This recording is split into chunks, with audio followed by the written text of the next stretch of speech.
வணக்கம். நீங்கள் இணைந்திருப்பது டேன் தொலைக்காட்சியின் இரவு நேர பிரதான செய்திகளோடு. செய்தியுடன் இணைந்திருக்கும் நான் காலிஸ் பீட்டர் சேவியர். முதலில் தலைப்புச் செய்திகள்.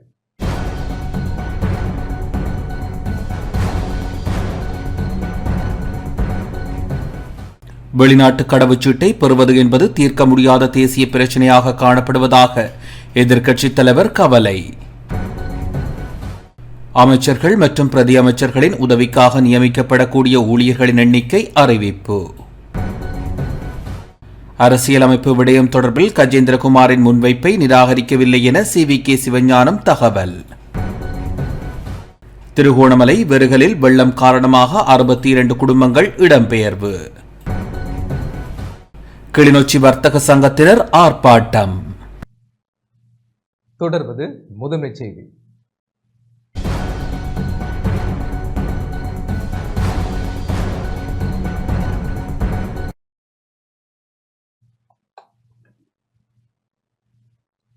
வெளிநாட்டு கடவுச்சீட்டை பெறுவது என்பது பல மாதங்களாக தீர்க்க முடியாத தேசிய பிரச்சனையாக காணப்படுவதாக எதிர்க்கட்சித் தலைவர் சஜித் பிரேமதாச தெரிவித்துள்ளார். கடவுச்சீட்டுகளை வழங்கும் சேவை வழங்குனர் யார் என அறிந்து கொள்ள விரும்புவதாக எதிர்க்கட்சித் தலைவர் சஜித் பிரேமதாச கேள்வி எழுப்பியுள்ளார். நாடாளுமன்றம் சபாநாயகர் கலாநிதி ஜெகத் விக்ரமரத்ன தலைமையில் இன்று கூடியது. இதன்போது நிலையியல் கட்டளையின் கீழ் கேள்வி எழுப்பிய போதே அவர் இதனை தெரிவித்துள்ளார். ආගමන විගමන දෙපාර්තමේන්තුවට මේ වන විට විදේශ ගමන් බලපත්‍ර සපයන සැපියුම් කරුවන් කවුරුද? வெளிநாட்டு கடவுச்சீட்டை பெறுவது என்பது பல மாதங்களாக தீர்க்க முடியாத தேசிய பிரச்சினையாக காணப்படுகின்றது.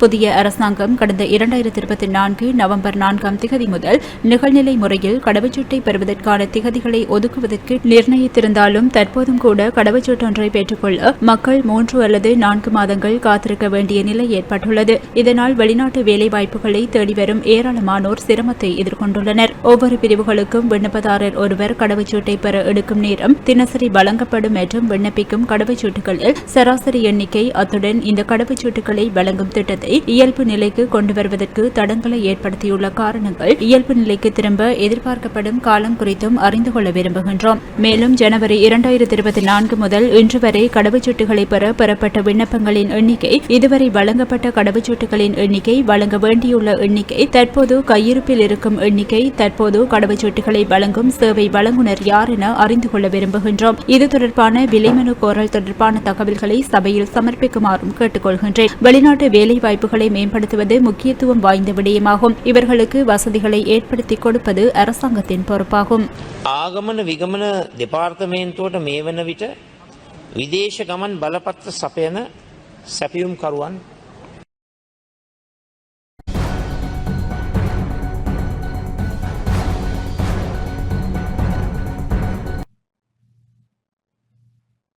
அமைச்சர்கள் மற்றும் பிரதி அமைச்சர்களின் உதவிக்காக நியமிக்கப்படக்கூடிய ஊழியர்களின் எண்ணிக்கை அறிவிக்கப்பட்டுள்ளது. அதன்படி அமைச்சர்களுக்கு தற்போதைய அரசாங்க அமைச்சர்கள் மற்றும் பிரதி அமைச்சர்களின் உதவிக்காக நியமிக்கப்படக்கூடிய அதிகபட்ச ஊழியர்களின் எண்ணிக்கை அறிவிக்கப்பட்டுள்ளது. அதன்படி அமைச்சர்களுக்கான உதவி ஊழியர்கள் அதிகபட்சமாக 15 பேருக்கு உட்பட்டவர்கள் என்பதோடு பிரதி அமைச்சர்களுக்கான உதவியாளர்களின் எண்ணிக்கை 12 பேருக்கு மேற்படாத வகையில் காணப்பட வேண்டும். அமைச்சர்கள் மற்றும் பிரதி அமைச்சர்களின் கடமைகளை மிகவும் திறமையாக மற்றும் அனைத்து தரப்பினருடனும் நல்ல ஒருங்கிணைப்புடன் பணிகளை முன்னெடுத்துச் செல்ல இந்த உதவி ஊழியர்களை நியமிக்க வேண்டிய அவசியம் ஏற்பட்டுள்ளதாக தெரிவிக்கப்பட்டுள்ளது. பின்வரும் ஊழியர்களின் எண்ணிக்கையானது அதிகபட்ச எண்ணிக்கையை விட அதிகமாக இருக்கக்கூடாது என்றும் அறிவிக்கப்பட்டுள்ளது. உலக பெருந்தொற்றை மத ரீதியான குரோதத்தை வெளிப்படுத்த பயன்படுத்திய அதிகாரிகளுக்கு எதிராக முன்னெடுக்க உள்ள நடவடிக்கை என்ன என நாடாளுமன்ற உறுப்பினர் ரவுப் ஹக்கீம் தெரிவித்துள்ளார். COVID-19 தொற்று பரவிய காலப்பகுதியில் குரோதத்தை வெளிப்படுத்தும் வகையில் செயற்பட்ட அதிகாரிகளுக்கு எதிராக முன்னெடுக்க உள்ள நடவடிக்கை என்ன என எதிர்க்கட்சியின் நாடாளுமன்ற உறுப்பினர் ரவுப் ஹக்கீம் கேள்வி எழுப்பியுள்ளார்.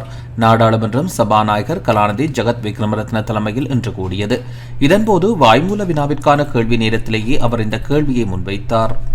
அவற்றை கண்டுபிடிப்பது இலகுவாக அமையும். இது தொடர்பில் கவனம் செலுத்துமாறு தெரிவித்துக் கொள்ள விரும்புகின்றோம். கோவிட் தொற்று பரவிய காலப்பகுதியில் களுத்துறை மாவட்டத்தின் முஸ்லிம்கள் செறிந்து வாழும் அட்டலுகம மற்றும் கண்டி மாவட்டத்தின் அக்குரணி ஆகிய பிரதேசங்கள் தேவையற்ற ரீதியில் 1.5 மாதத்திற்கு முடக்கப்பட்டிருந்தது.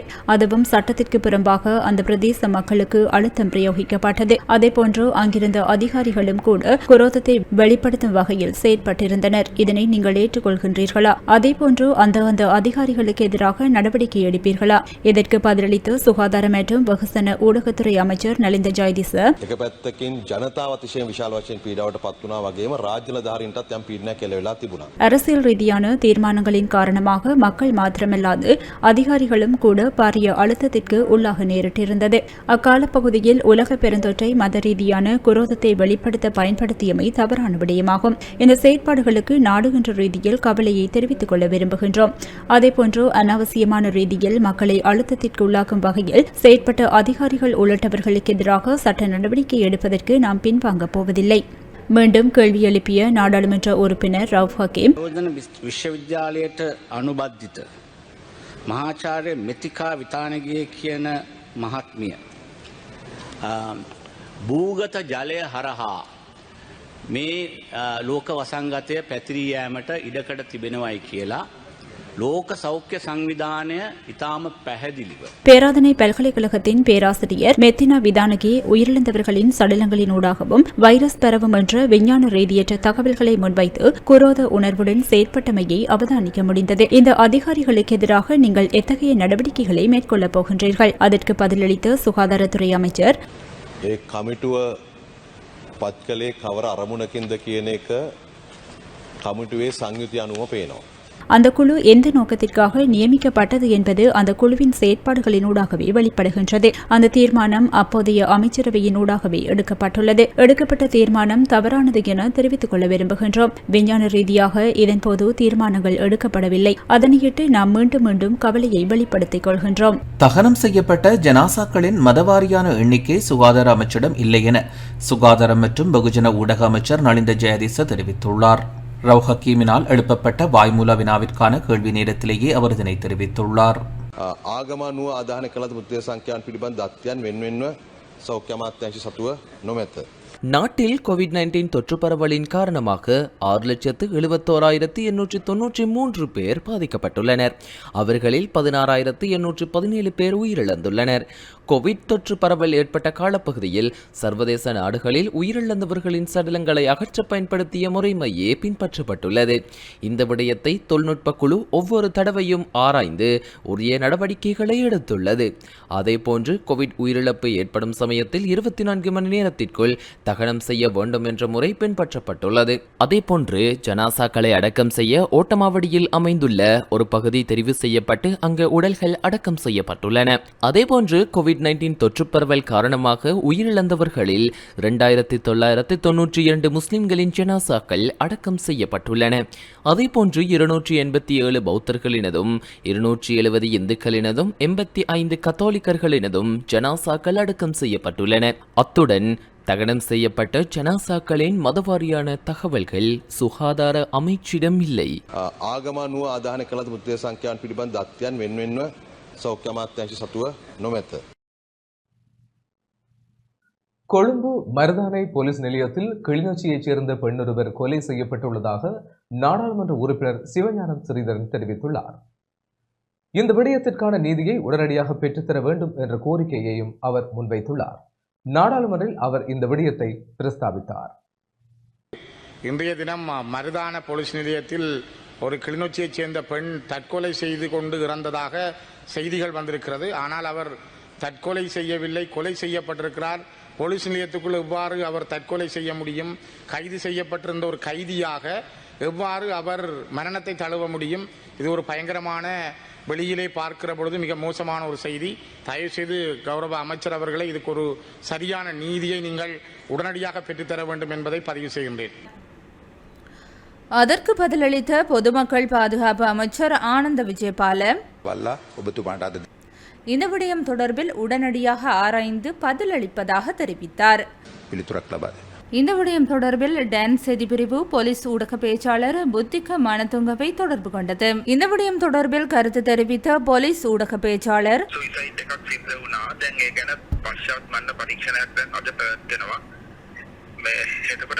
மருதானை போலீஸ் நிலையத்தில் தற்கொலை சம்பவம் ஒன்று பதிவாகியிருந்தது. இந்த விடயம் தொடர்பில் விசாரணைகள் ஆரம்பிக்கப்பட்டுள்ளன.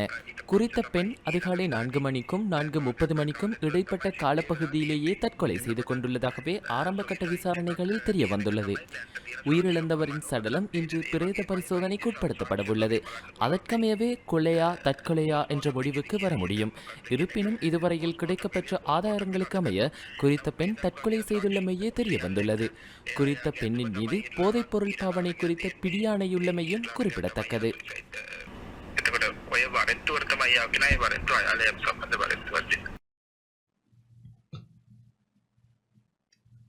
கொழும்பு மருதானை போலீஸ் நிலையத்தில் நேற்று உயிரை மாய்த்துக் கொண்டதாக சொல்லப்படும் கிளிநொச்சியைச் சேர்ந்த 32 வயதான தமிழ் பெண்ணின் மரணம் தொடர்பான உண்மை நிலையை உடனடியாக கண்டறிய வேண்டும் என தமிழ் தேசிய பசுமை இயக்கத்தின் தலைவர் பூனா ஐங்கரநேசன் கோரிக்கை விடுத்துள்ளார். இதுகுறித்து இன்றைய ஊடகங்களுக்கு விடுத்துள்ள செய்திக்குறிப்பில் அவர் இந்த கோரிக்கையை விடுத்துள்ளார். இம்மரணம் தொடர்பாக சந்தேகங்கள் வெளிவரும் நிலையில் குறித்த பெண்ணின் மரணம் தொடர்பான உண்மை நிலையை வெளிக்கொண்டு வருவதற்கு நாடாளுமன்ற உறுப்பினர்கள் விரைந்து உரிய நடவடிக்கைகளை எடுக்க வேண்டும் எனவும் கோரிக்கை விடுத்துள்ளார்.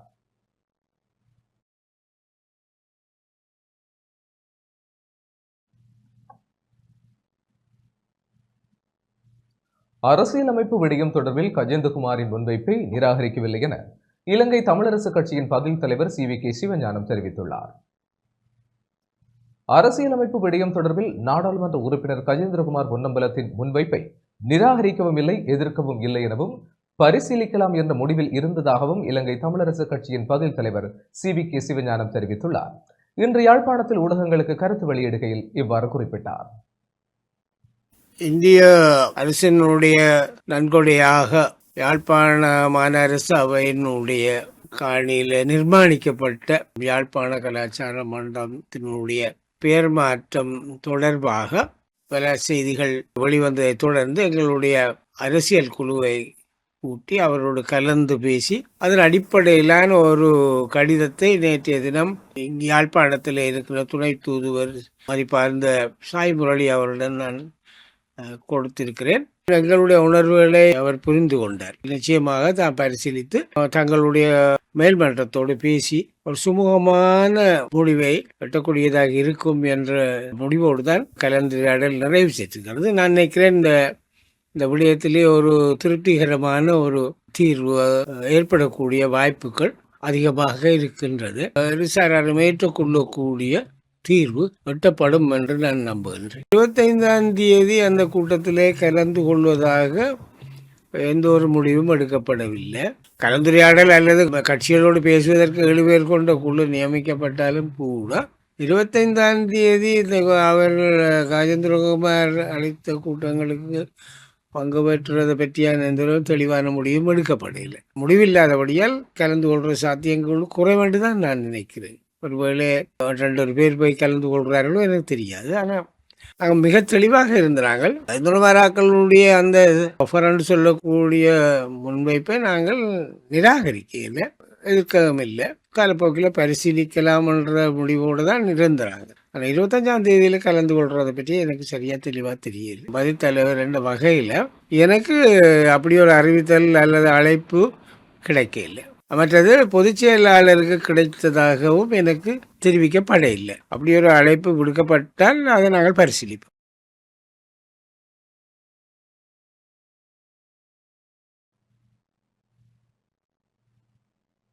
திருகோணமலை வெறுகலில் 62 குடும்பங்கள் வெள்ளம் காரணமாக இடம்பெயர்ந்துள்ளனர். திருகோணமலை மாவிலாற்றில் நீர் திறந்து விடப்பட்டுள்ளமையால் வெறுகல் பகுதியில் இன்று 2வது நாளாக வெள்ளப்பெருக்கு ஏற்பட்டுள்ளது. வெறுகல் பிரதேச செயலக பிரிவில் உள்ள மாவடிச்சேனை, சேனையூர் பகுதிகளில் உள்ள பல வீடுகள் வெள்ளத்தில் மூழ்கி காணப்படுகின்றன. வெறுகல் பிரதேச செயலக பிரிவில் 62 குடும்பங்களைச் சேர்ந்த 179 பேர் இடம்பெயர்ந்த நிலையில் வெறுகல் மாவடிச்சேனை இந்து மகா வித்தியாலயத்தில் தங்க வைக்கப்பட்டுள்ளனர். திருகோணமலை மட்டக்களப்பு பிரதான வீதியின் மாவடிச்சேனை பகுதியில் இரண்டாவது நாளாக நீர் பிரவாகம் காணப்படுகின்றது. இவ்வீதியூடாக பயணிக்கும் மக்கள் அசௌகரியங்களுக்கு மத்தியில் பயணிப்பதையும் காண முடிகின்றது. பெருகலில் உள்ள இலங்கைத்துறை முத்துச்சேனை வீதியிலும் நீர் பிரவாகம் காணப்படுவதால் மக்கள் சிரமங்களுக்கு மத்தியில் பயணித்து வருகின்றனர். இடைத்தங்கல் முகாம்களில் தங்கியுள்ள மக்களுக்கான சமைத்த உணவுகளை வெறுகல் பிரதேச செயலகம் வழங்கி வருகின்றது. வவுனியா மாவட்டத்தில் மழை காரணமாக இடம்பெயர்ந்து தற்காலிக முகாமில் தங்கியுள்ள 19 குடும்பங்களை சேர்ந்த 67 பேருக்கும் நிவாரணம் வழங்க உடனடி நடவடிக்கை எடுக்குமாறு வவுனியா மாவட்ட செயலாளர் PSR சந்திர இன்று அதிகாரிகளுக்கு அறிவுறுத்தல் வழங்கியுள்ளார். செட்டிகுளம் பிரதேச செயலக பிரிவிற்குட்பட்ட பீடியா பண்ணை கிராமம் வவுனியாவில் இருந்து சுமார் 40 கிலோமீட்டர் தொலைவில் மிகவும் கடினமான சூழலில் அமைந்துள்ள கிராமமாகும். செட்டிகுளம் மன்னார் பிரதான வீதியில் இருந்து 6 கிலோமீட்டர் தொலைவில் காட்டுப்பாதையில் அமைந்துள்ள இந்த கிராமத்தில் மிகவும் கடினமான வாழ்க்கையை வாழ்ந்து வரும் மக்கள் வெள்ளத்தினால் இடம்பெயர்ந்தனர். உளவு இயந்திரம் மற்றும் பார ஊர்திகளை பயன்படுத்தி மக்கள் அங்கு வசிக்கின்றனர். குறித்த பிரதேசத்திற்கு நேரில் சென்று பார்வையிட்ட மாவட்ட செயலாளர் சரத் சந்திர மக்களுக்கு சமைத்த உணவு மற்றும் தங்குமிடத்தை வழங்க உடனடி நடவடிக்கை எடுக்குமாறு அதிகாரிகளுக்கு அறிவுறுத்தினார்.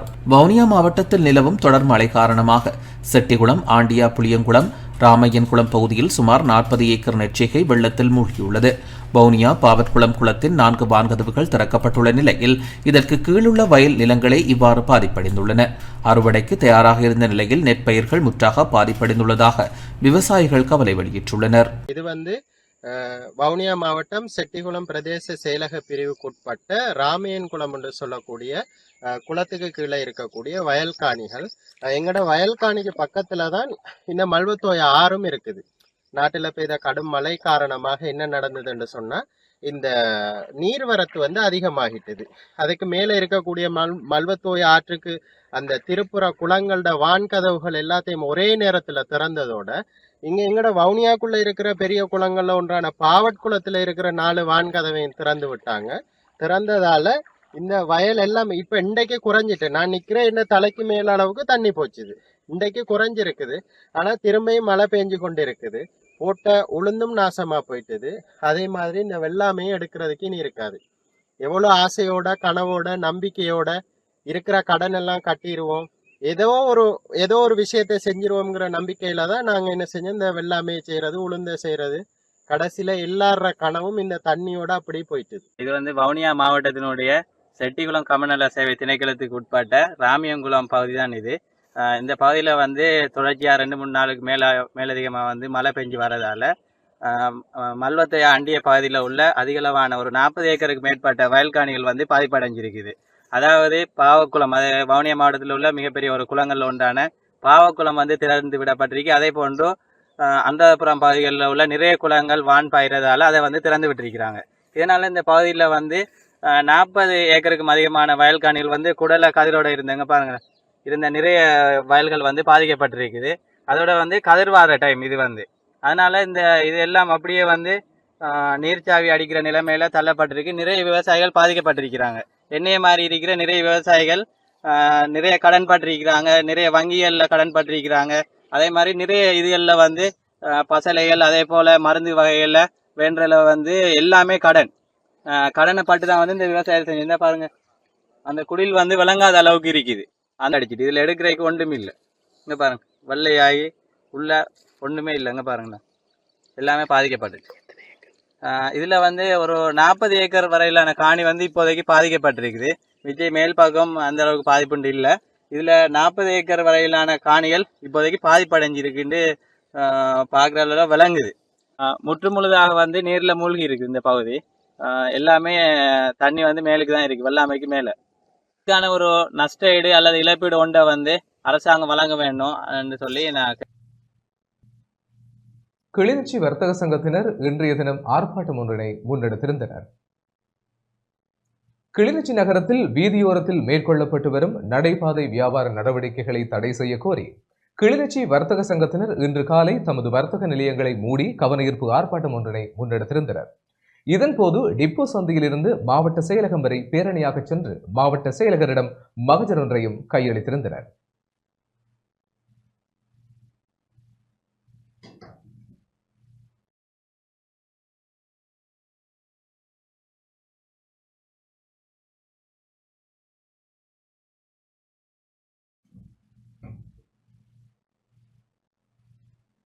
மட்டக்களப்பில் பிரதேச செயலாளர் மற்றும் பதவி நிலை உத்தியோகத்தர்களுக்கான மாதாந்த கூட்டம் நடைபெற்றது.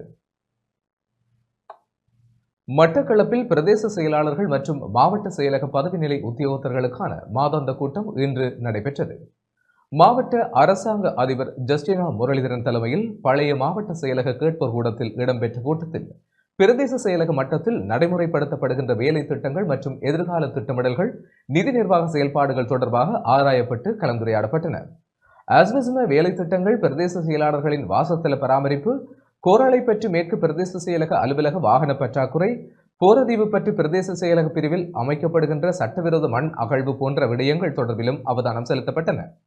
போரதீவு பற்று பட்டிப்பளை, காத்தான்குடி, களுவாஞ்சிக்குடி, கோரளைப்பற்று, ஏறாவூர் நகர் ஆகிய பிரதேச செயலகங்களில் நிலவுகின்ற ஆளணி பற்றாக்குறை தொடர்பாகவும் ஆராயப்பட்டது. மேலதிக அரசாங்க அதிபர் சுதர்சினி ஸ்ரீகாந்த், காணிப்பிரிவுக்கான மேலதிக அரசாங்க அதிபர் நபரூவ ரஞ்சினி முகுந்தன், பிரதம பொறியியலாளர் சுமன், அஸ்வசம ஆலோசகர் கே விமலநாதன், பிரதம கணக்காளர் ஆர் காயத்ரி, பிரதம உள்ளக கணக்காய்வாளர் AS சசிகரன் ஆகியோர் கலந்து கொண்டனர்.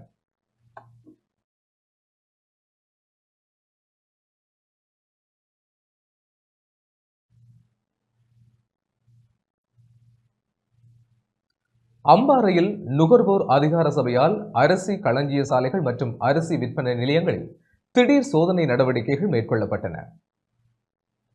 அம்பாறை மாவட்ட நுகர்வோர் அதிகார சபையினர் அரிசி களஞ்சிய சாலை மற்றும் அரிசி விற்பனை நிலையங்களில் திடீர் சோதனை நடவடிக்கைகளில் இன்று ஈடுபட்டனர்.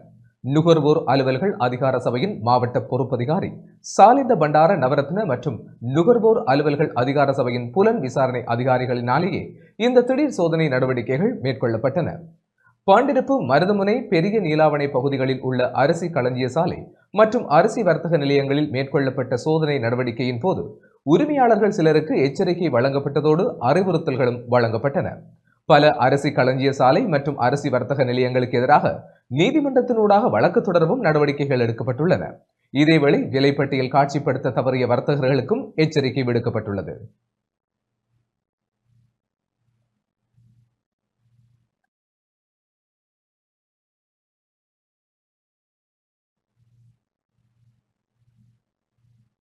நுவரேலியா தலவாக்கலை பிரதான வீதியில் காலை வேளை உரிய நேரத்துக்கு பேருந்து சேவை இடம்பெறவில்லை என மக்கள் விசனம் வெளியிட்டுள்ளனர்.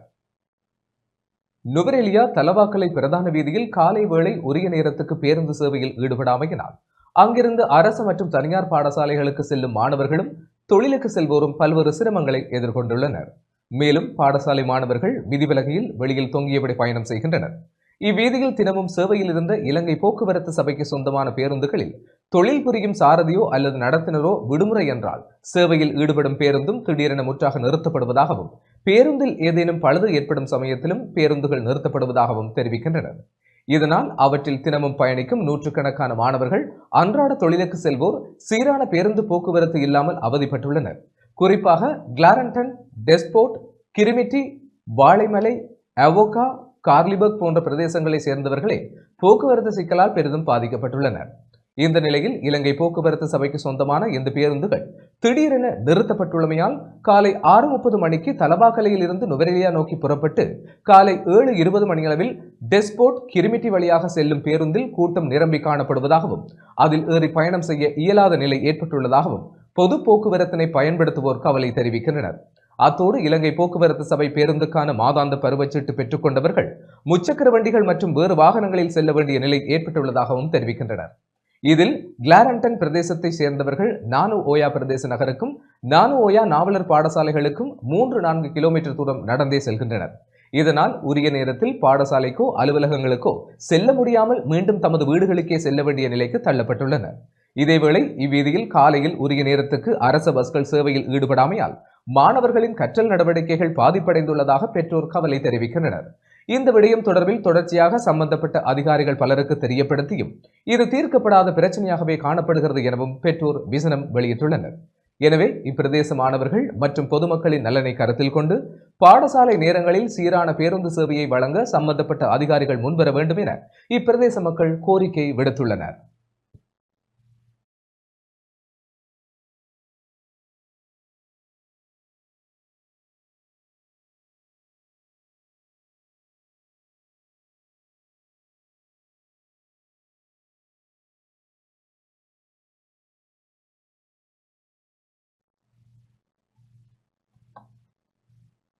தனது பாதுகாப்பு உறுதிப்படுத்தப்படவில்லை என நாடாளுமன்ற உறுப்பினர் ராமநாதன் அர்ஜுனா தெரிவித்துள்ளார்.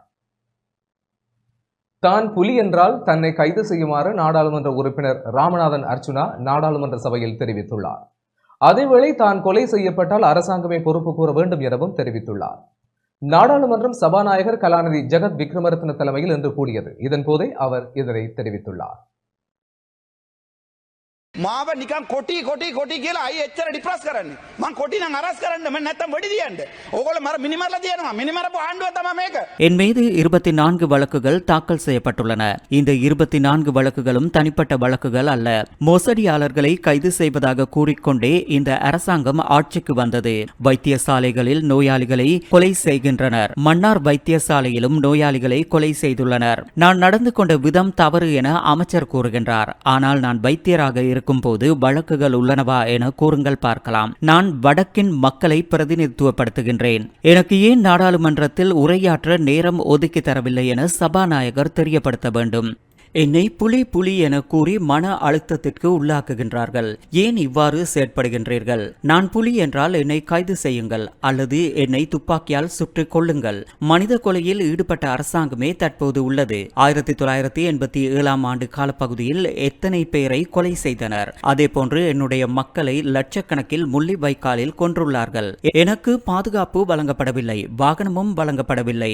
நான் கொலை செய்யப்பட்டால் அதற்கு இந்த அரசாங்கமே பொறுப்பு கூற வேண்டும். මාව නිකන් කොටි කියලා අයි එච්චර ඩිප්‍රස් කරන්නේ මං කොටි නම් අරස් කරන්න මම නැත්තම් වෙඩි දියන්න ඕගොල්ලෝ මර මිනිමරලා දියනවා මිනිමරපු ආණ්ඩුව තමයි මේක. பழங்குடியின மக்கள் எதிர்கொள்ளும் பிரச்சனைகள் தீர்க்கப்படும் என பிரதமர் கலாநிதி ஹரணி அமரசூரிய தெரிவித்துள்ளார். பழங்குடியின மக்களின் உரிமைகளை உறுதிப்படுத்துவதற்காக தயாரிக்கப்பட்டுள்ள நாடாளுமன்ற சட்ட வரைவின் எதிர்கால நடவடிக்கைகள் குறித்தும் பழங்குடியின மக்களின் அடிப்படை உரிமைகள் தொடர்பான தற்போதைய சட்ட சிக்கல்களை தீர்ப்பதற்கும் சுற்றாடல் அமைச்சினால் ஏற்பாடு செய்யப்பட்ட கலந்துரையாடல் நேற்று இடம்பெற்றது. நாடாளுமன்ற வளாகத்தில் பிரதமர் கலாநிதி ஹரணி அமரசூரியவின் பங்கு பெற்றதுடன் இடம்பெற்ற இந்த கலந்துரையாடலில் கலந்து கொண்டு வேடுவையின மக்களின் வரலாற்று பெருமதியை பற்றி பழங்குடியின தலைவர் ஊருவரிகே வன்னியளத்தா தெரிவித்தார். அத்துடன் அவர்கள் தற்போது எதிர்நோக்கும் பிரச்சனைகள் குறித்து பிரதமரின் கவனத்திற்கும் கொண்டு வந்தார். ஐக்கிய நாடுகள் சாசனத்தின்படி தயாரிக்கப்பட்ட பழங்குடியின உரிமை சட்டம் மற்றும் பழங்குடியினர் அன்றாட வாழ்வில் எதிர்கொள்ளும் பிரச்சனைகள் குறித்து விளக்கிய பழங்குடியின தலைவர், கடந்த அரசுகள் சிறந்த நடவடிக்கைகளை எடுத்தாலும் தமது பிரச்சனைகளுக்குரிய தீர்வு கிடைக்கவில்லை என சுட்டிக்காட்டினார். வேடுவையின மக்கள் நாட்டின் வரலாற்று சொத்து என்றும் அவர்களை பாதுகாப்பதும் அவர்களின் உரிமைகளை பாதுகாப்பதும் இன்றியமையாதது என்றும் கலாச்சார அமைச்சர் சுனில் சினவி தெரிவித்தார். பழங்குடியின மக்களின் உரிமைகளை பாதுகாப்பதற்கு தேவையான சட்டங்கள் மற்றும் ஒழுங்குமுறைகளை நிறைவேற்றுவதற்கு தேவையான நடவடிக்கைகளை சுற்றாடல் அமைச்சு துரிதமாக முன்னெடுக்கும் என சுற்றாடல் அமைச்சர் தம்மிக்க படபெந்தி தெரிவித்தார். அது தொடர்பில் நடைமுறையில் உள்ள சட்ட நிலைமைகள் மற்றும் அதற்கான அடுத்த கட்ட நடவடிக்கைகள் குறித்து சுற்றாடல் அமைச்சு மற்றும் வனஜீவராசிகள் திணைக்கள அதிகாரிகள் விளக்கினர். பழங்குடியினர் எமது நாட்டின் ஒரு அங்கம் எனவும் ஏனைய அனைவரும் இருக்கும் உரிமைகள் பழங்குடியினருக்கும் இருக்க வேண்டும் எனவும் பிரதமர் கலாநிதி ஹரணி அமரசூரிய தெரிவித்தார். பழங்குடியின மக்கள் எதிர்நோக்கும் பிரச்சனைகளை தீர்ப்பதற்கு நடைமுறையில் உள்ள சட்ட மற்றும் தொழில்நுட்ப சிக்கல்கள் குறித்து கவனம் செலுத்திய பிரதமர் அடுத்த 3 மாதங்களில் பழங்குடியினரின் உரிமைகளை வென்றெடுக்க தேவையான சட்ட நடவடிக்கைகளை மேற்கொள்ளுமாறும் அதிகாரிகளிடம் கூறினார். நிகழ்வில் சுற்றாடல் அமைச்சர் தம்மிக்க படபெந்தி, கலாச்சார அமைச்சர் ஹனிதும சுனில் செனவி, சுற்றாடல் பிரதி அமைச்சர் ஆண்டன் ஜெயக்கொடி, நாடாளுமன்ற உறுப்பினர் சுகத் பலகல்ல, வனஜீவராசிகள் பணிப்பாளர் நாயகம் சூரிய பண்டார் ஆகியோர் உட்பட சுற்றாடல் அமைச்சு மற்றும் மாற்றுக் கொள்கை மையத்தை பிரதிநிதித்துவப்படுத்தும் அதிகாரிகள் மற்றும் பழங்குடியின மக்களும் கலந்து கொண்டனர்.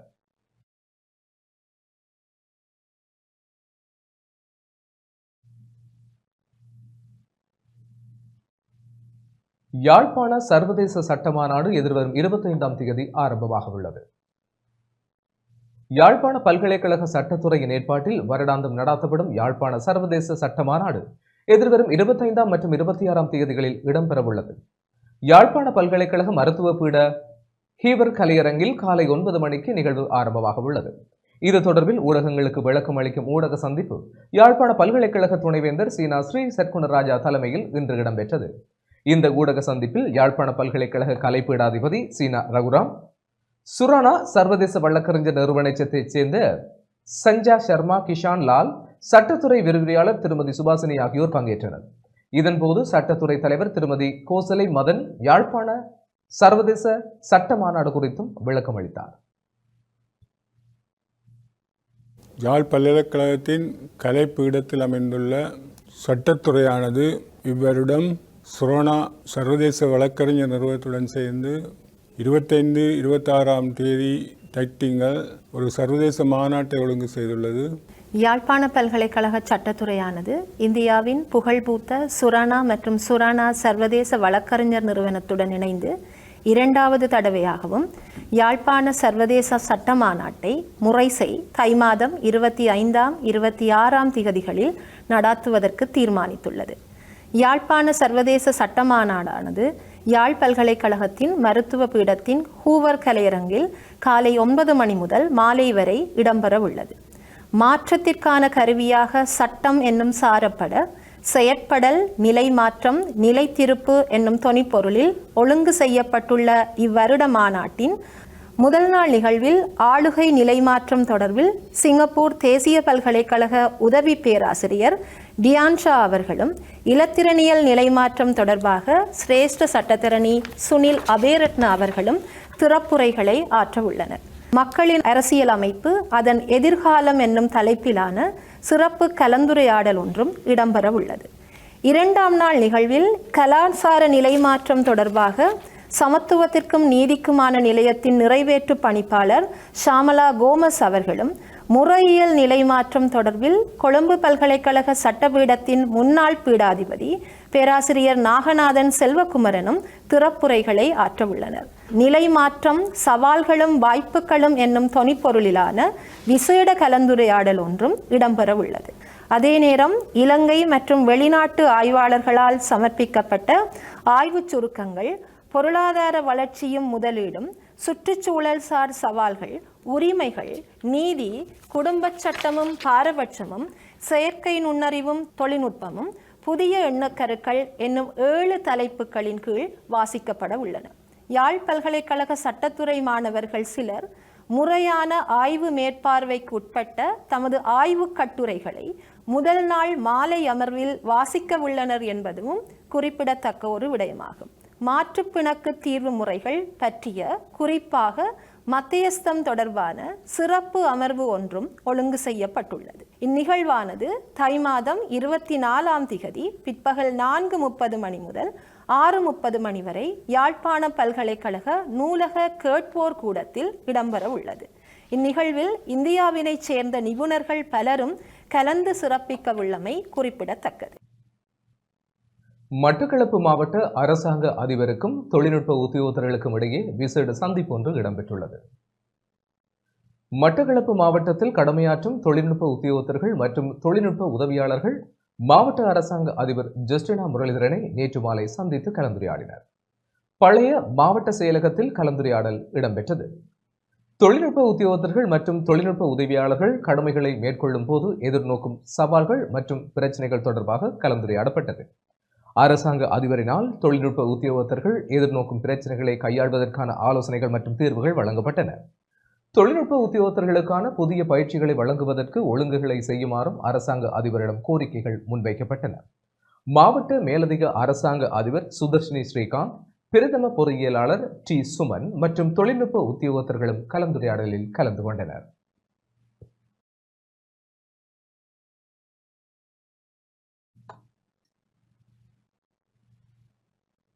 அபாகஸ் முறை மூலம் 180 பெருக்கல் மற்றும் வகுத்தல் கணக்குகளுக்கு விடை எழுதிய மாணவன் நிஷ்விக் சோழன் உலக சாதனை புத்தகத்தில் இடம் பிடித்துள்ளார்.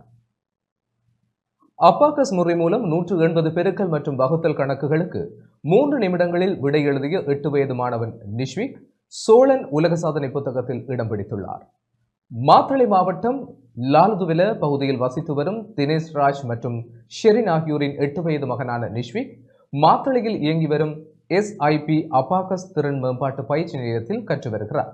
இவரது தொடர் பயிற்சி காரணமாக ஆசிரியர்களான சக்கரபிரியா மற்றும் சுரேந்திரன் போன்றோர் இவரது திறமையை உலக சாதனையாக பதிவு செய்ய முடிவெடுத்தனர். அதற்கான நிகழ்வு கொழும்பு ஜெயா மாவட்டத்தில் சோழன் உலக சாதனை புத்தக நிறுவன நடுவர்கள் முன்னிலையில் இடம்பெற்றது. மாணவன் நிஷ்விக் 3 மற்றும் 2 எண்களை 1 எண்ணினால் பெருக்கியும் 3 எண்களை 1 எண்ணால் வகுத்தும் 3 நிமிடங்களில் 180 கணக்குகளுக்கு சரியான விடை அளித்தார். இவரது முயற்சியை கண்காணித்து சோழன் உலக சாதனை புத்தக நிறுவனத்தின் இலங்கை கிளையின் துணைத் தலைவர் ஸ்ரீ நாகவாணி ராஜா மற்றும் பீப்பிள் ஹெல்பிங் பீப்பிள் ஃபவுண்டேஷனின் இயக்குனர் சாமுவேல் போன்றோர் சோழன் உலக சாதனையாக உறுதி செய்தனர். மாணவனுக்கு சட்டகம் செய்யப்பட்ட சான்றிதழ், நினைவு கேடயம், பதக்கம், அடையாள அட்டை மற்றும் ஃபைல் போன்றவற்றை வழங்கி வைத்தனர்.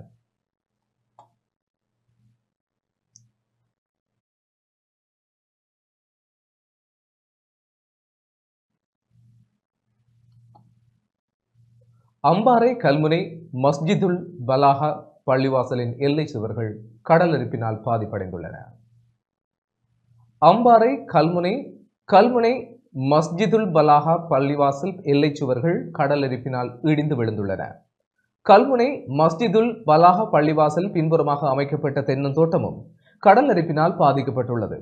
இப்பகுதியில் அடிக்கடி நிகழும் கடலரிப்பினால் கடற்கரை சூழலில் மிக மோசமாக பாதிப்படைந்து செல்வதாக கூறும் பிரதேச மக்கள் இதனை கட்டுப்படுத்துவதற்கு கரையோரம் பேணல் திணைக்களம், அனர்த்த முகாமைத்துவ நிலையம் மற்றும் சுற்றாடல் அதிகார சபை உள்ளிட்ட அரசு நிறுவனங்கள் துரித நடவடிக்கை எடுக்க வேண்டும் என கோரிக்கை விடுத்துள்ளனர்.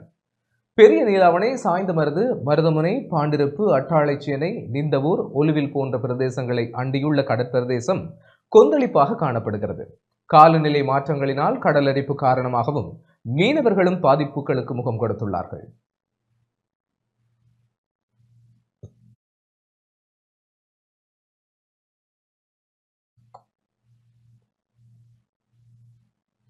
ஜனாதிபதிக்கும் போலீஸ் ஆணைக்குழுவிற்கும் இடையில் விசேட கலந்துரையாடல் இடம்பெற்றுள்ளது. தேசிய போலீஸ் ஆணைக்குழுவின் அதிகாரிகளுக்கும் ஜனாதிபதி அனுரகுமார திசாநாயக்கவிற்கும் இடையில் விசேட கலந்துரையாடல் ஒன்று இடம்பெற்றுள்ளது. இந்த கலந்துரையாடல் நேற்று ஜனாதிபதி செயலகத்தில் இடம்பெற்றதாக தெரிவிக்கப்படுவதுடன் கலந்துரையாடலில் போலீஸ் ஆணைக்குழுவின் தலைவர் உள்ளிட்ட ஏனைய உறுப்பினர்கள் பங்கேற்றதாக கூறப்படுகிறது. போலீசாரின் சில இடமாற்றங்கள் செய்வதற்கும் போலீஸ் ஆணைக்குழு தயக்கம் காட்டுவதாக ஜனாதிபதி அனுரகுமார திசாநாயக்க அண்மையில் பொதுக்கூட்டம் ஒன்றில் ஒரு குற்றச்சாட்டை முன்வைத்த நிலையில் அது தொடர்பிலும் போலீஸ் ஆணைக்குழுவின் தற்போதைய செயல்பாடுகள் குறித்து அறிவுறுத்தப்பட்டது.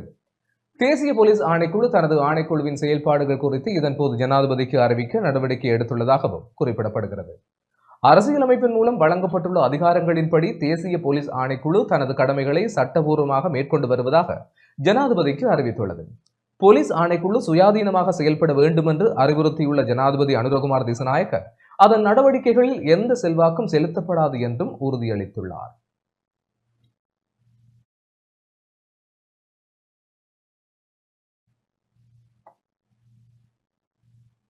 யாழ்ப்பாணம் வெற்றிலைக்கேணி பரமேஸ்வரா வித்தியாலயத்தில் இலவச பயிற்சி முகாம் இடம்பெற்றது. யாழ்ப்பாணம் வடமராட்சி கிழக்கு வெற்றிலைக்கேணி பரமேஸ்வரா வித்தியாலயத்தில் இன்று இலவச பயிற்சி முகாம் இடம்பெற்றது. இலங்கை கடற்படையின் சேவா வனிதா பிரிவு மற்றும் கடற்படை பல் சேவைகள் பணிப்பாளர் ஆகியோரின் முழுமையான பங்களிப்புடனும் குட் நெய்பர்ஸ் ஃபவுண்டேஷனின் ஒத்துழைப்புடன் குறித்த முகாம் நடத்தப்பட்டது. பயிற்சி முகாமில் பாடசாலை மாணவர்கள், முள்ளியான் பொதுமக்கள், ஆசிரியர்கள் பங்கேற்று பற்களை பரிசோதித்து வைத்திய ஆலோசனைகள் மற்றும் ஆரம்ப சிகிச்சைகளை பெற்றுக் கொண்டனர்.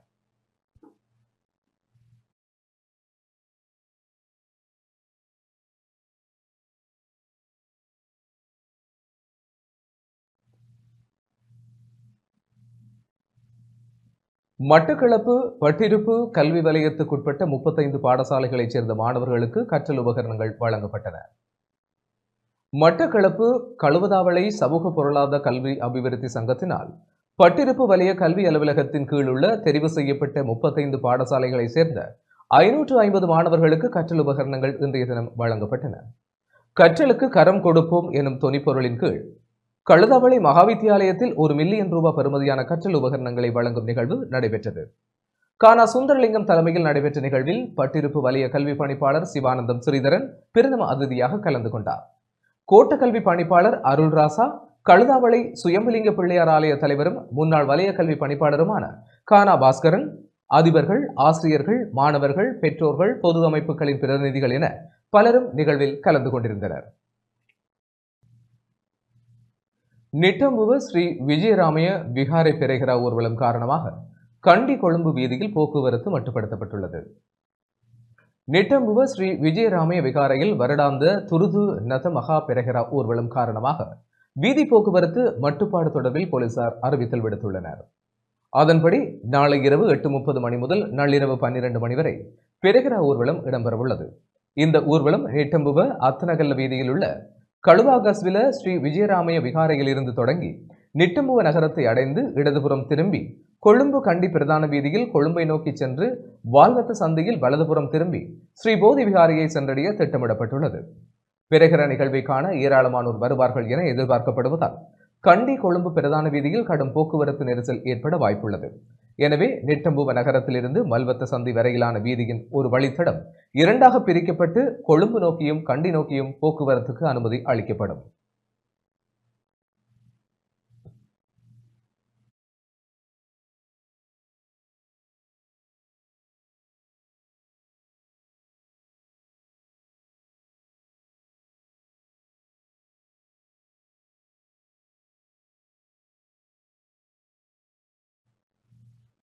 இத்துடன் டான் தொலைக்காட்சியின் இரவு நேர பிரதான செய்திகள் நிறைவடைகிறது. தொடர்ந்தும் செய்திகளோடு இணைந்து கொள்ள டான் நியூஸ் தொலைக்காட்சியோடு இணைந்திருங்கள். வணக்கம்.